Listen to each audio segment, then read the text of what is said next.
Welcome to today's review of the True Potential portfolios. My name's Chris Leyland and I'm the Deputy Chief Investment Officer here at True Potential. I'm going to spend the next few minutes talking about our flagship investment product, that is the True Potential portfolio range. Okay, so first let's start by discussing the performance of the portfolios. What we'll then do is we'll look at what are the key themes that we're seeing from our fund manager partners, and finally discuss what changes have been made over the month.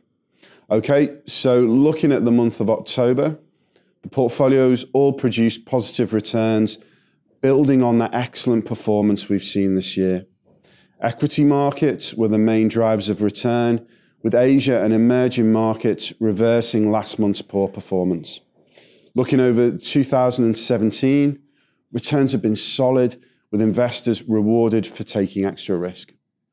Moving on to the performance of the underlying funds that actually make up the portfolios, the True Potential Close Brothers fund range has performed well, with their ability to be more selective by picking stocks, working in markets where sector and stock returns have seen a lot of disparity. In reverse to what we saw last month, the True Potential Goldman Sachs Income Builder Fund showed positive returns last month, but relative to the True Potential managers, the other managers we have, it's slightly underperformed. Their fully sterling hedge position has weighed on return as sterling fell against the US dollar, a beneficiary for other managers who use hedging a little bit less. Looking at the key themes we're seeing when we speak to our manager partners, our managers have remained positive on the economic outlook. Now, and from an investment perspective, they're increasingly expressing concern about some areas of markets where valuations are seriously overextended relative to historic norms.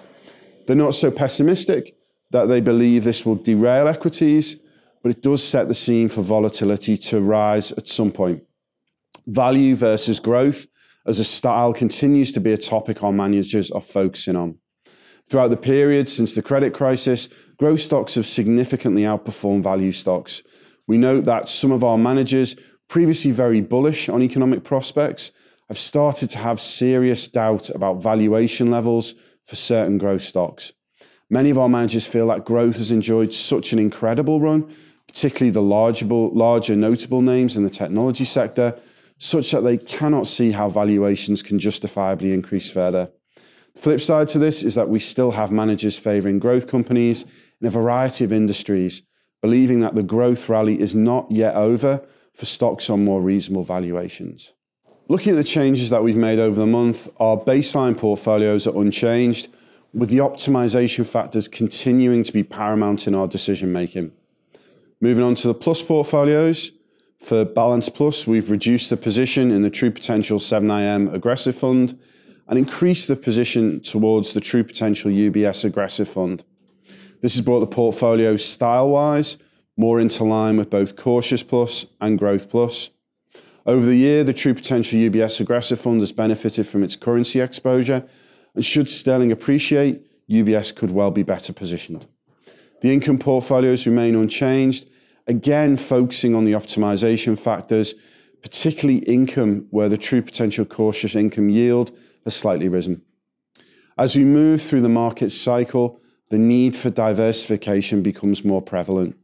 Here at True Potential, we offer our complete investment solution, that is the True Potential portfolios. This offers a new, higher level of diversification to help you navigate through any uncertainty. Thank you very much for listening today, and I will speak to you next time. Thank you.